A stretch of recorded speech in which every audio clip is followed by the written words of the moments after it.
बंदिस्त कुक्कुटपालनामध्ये होणारा खाद्यावरील अतिरिक्त खर्च आपण कसा कमी करू शकतो। आता तशी जर पाहिली तर आपली सुद्धा थीम ही कुक्कुटपालनाची फ्री रेंजची आहे, पण आता काही कारणास्तव आता आपल्याला बंदिस्त कुक्कुटपालन करावं लागतंय। आपले सर्व पक्षी हे बंदिस्त आहेत। आता यांच्या खाद्यामध्ये आपण गावरांचं फिनिशर वापरतो, पण जर सगळं खाद्य जर आपण विकतचं वापरत असेल तर आपल्या होणाऱ्या नफ्यावरती त्याचा परिणाम पडणार आहे।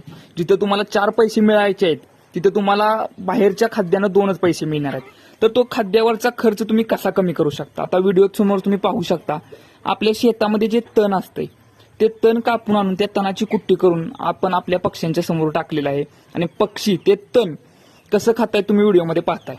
आता हे बाहेरचं तण देऊन आपण आपल्या पक्ष्यांना हिरवळीचं खाद्य म्हणून देऊ शकतो। तर हे जे तण आहे याला सुंदर काटा, चांदणी फुल असं म्हणतात। आपल्या शेतातील वेस्ट हिरवळीच्या तणाचा आपण खाद्यात वापर करू शकतो।